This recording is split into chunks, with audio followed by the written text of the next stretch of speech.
Welcome back to a Drop of Happy Wellness Edition, your space for stressful living and entertainment. This is your drop of calm, clarity, joy, and fun. I'm your host, Wanda Toby, and this is going to be another reflection episode where we talk about divorce and stress.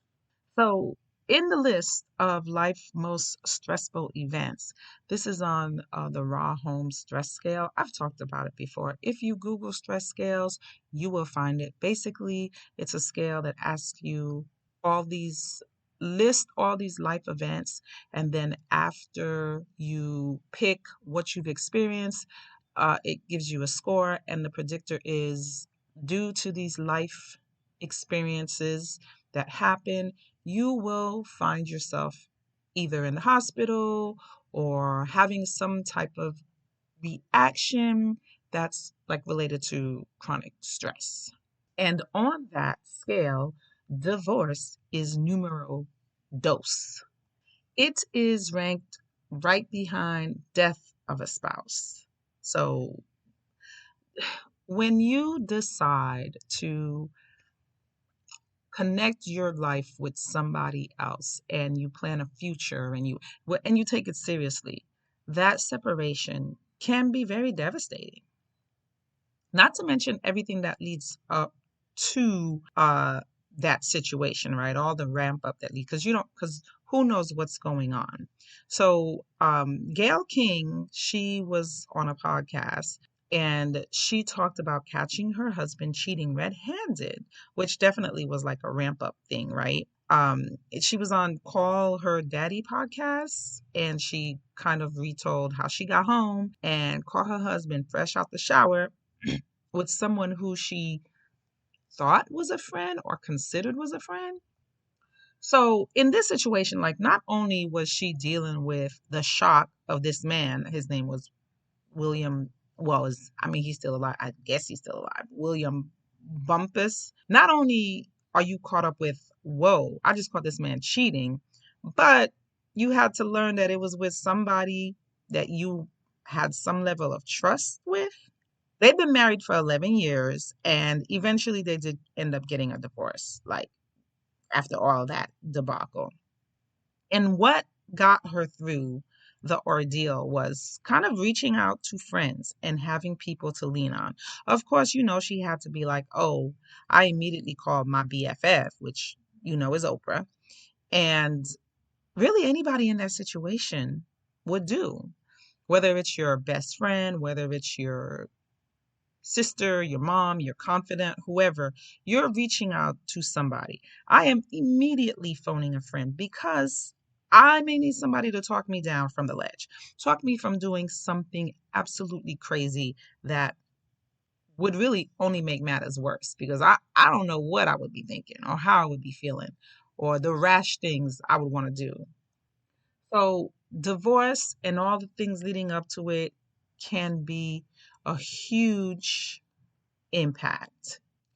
And the most important thing that we have to do to kind of help us get through it or cope or what have you is not ignore the effects. Seek support, like Gail did, but more than just seeking support from friends, we have to have a level of awareness, right, to help us deal with this separation. So there are a couple of articles, because your girl always has to look up some articles with some really practical type suggestions. Okay.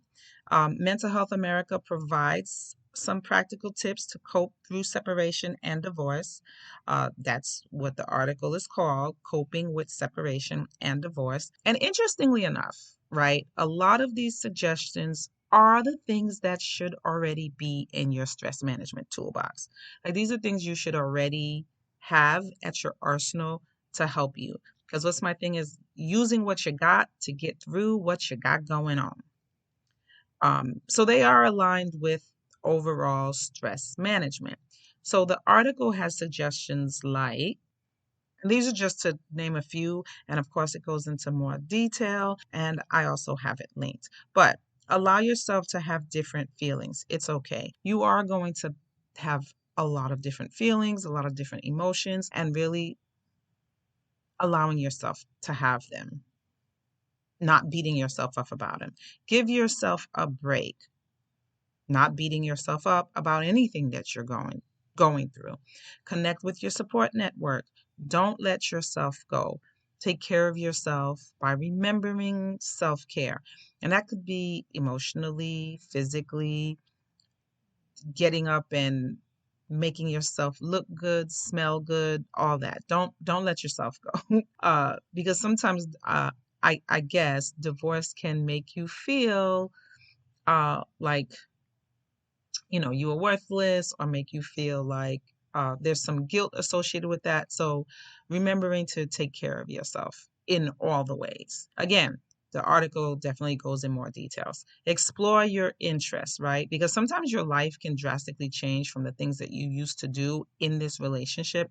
And then you kind of have to find yourself again. Don't, or at least try not to, engage in power struggle arguments that are really just designed to get under your skin. Because depending on who you're dealing with, depending on who's on the other end of that divorce situation, they could be doing things just to purposely goad you, just to purposely make you feel some kind of way, and things like that. And try. The article says don't, but the reality is you have to like try not to fall into that trap. Practice mindfulness always. Talk to your children if children are involved. Try to be as honest, as open as possible.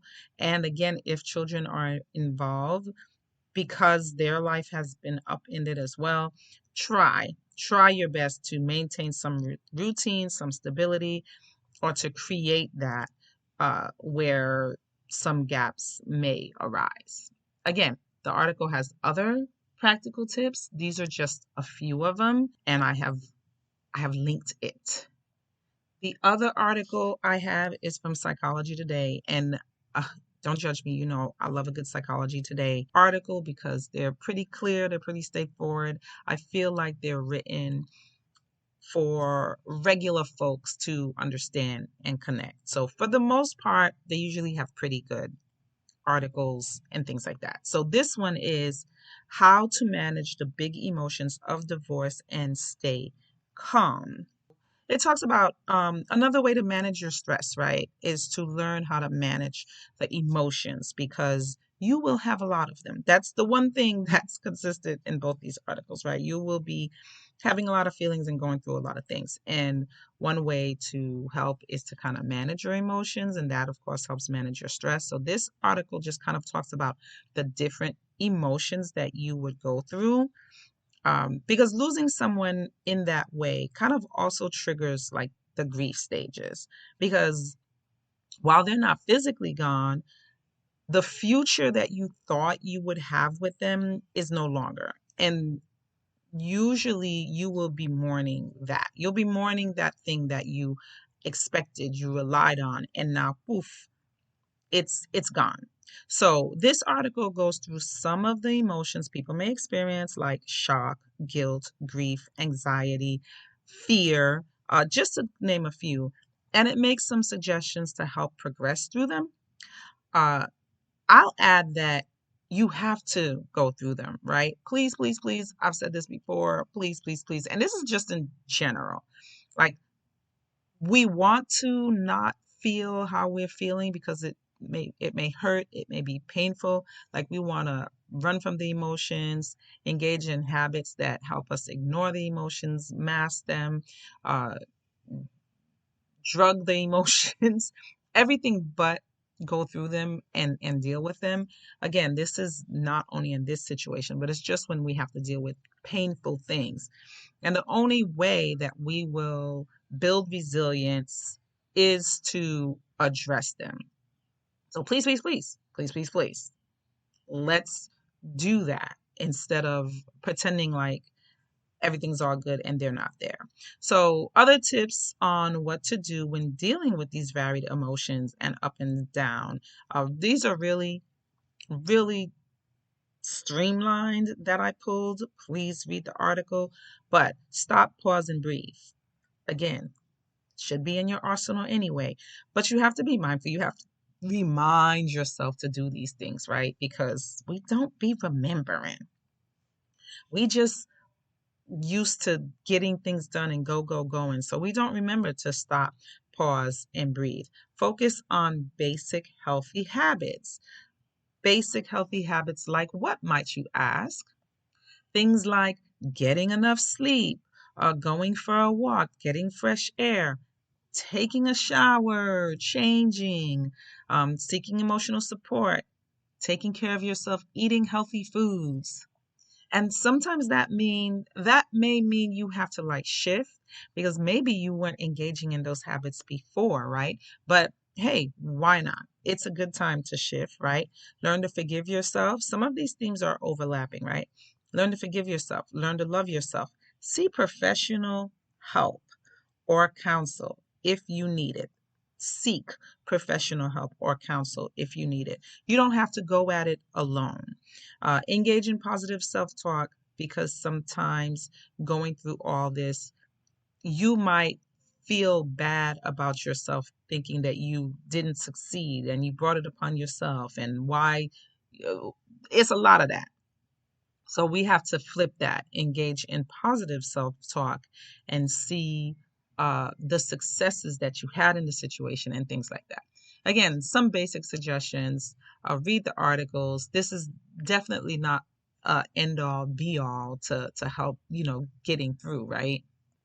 I honestly think if the first step is you acknowledging that you're going through this thing and it's hard and you don't have to go through it alone, and there are resources that you can tap into, and that you commit to dealing with your emotions and going through your emotions, that right there is a step in the right direction and a form of success. And that's your drop. Take what you need, leave the rest, and move gently into whatever comes next. If you enjoyed this wellness moment, share it with someone who could use a little calm clarity today. Like, share, subscribe, and remember to live light and happy.